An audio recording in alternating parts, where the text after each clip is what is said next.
You know, he was so awesome. He had such intelligence in his eyes. When he'd look at you, you know what he's thinking. If he had language, he could have spoke to me. You know, he was incredible.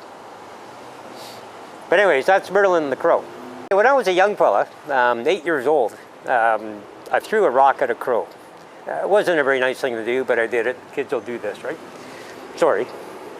And I broke its wing. So I had to put this crow out of its misery. Unfortunately, I had to kill the crow, and it devastated me when I did this, right? It was a horrible thing to do. And then for years, and I'm talking years, I'm talking 25 years later, I'm still getting attacked by crows. They're hitting me in the head, they're attacking. Everywhere I go, crows are dive bombing me and attacking me and doing all kinds of things, right? And I knew I deserved it because I killed one of them, right?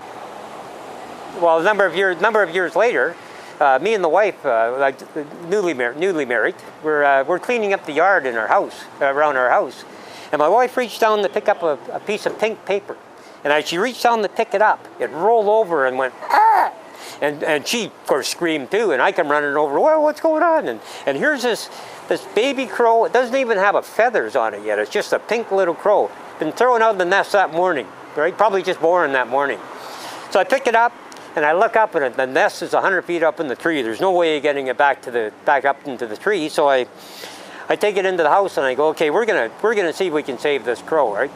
Well, we managed to do that. We managed to actually raise this crow. We had to hand feed it with little bottles and everything, you know. And Merlin grew up into a crow and became a full-size crow living in our house, right?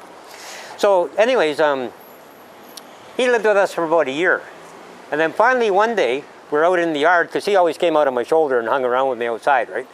And after about a year, one day, a family of crows come, and they're flying around the house, and they're caw, caw, caw, caw, caw, and as they fly around our house, Merlin, he flies up, and he flies around with these crows 3 times, cawing like crazy, almost like he's saying goodbye, and then flew off with the crows.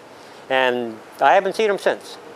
But I hope beyond hope that he's okay, you know, so. Anyway, so that's the story of Merlin the Crow. And he was my buddy.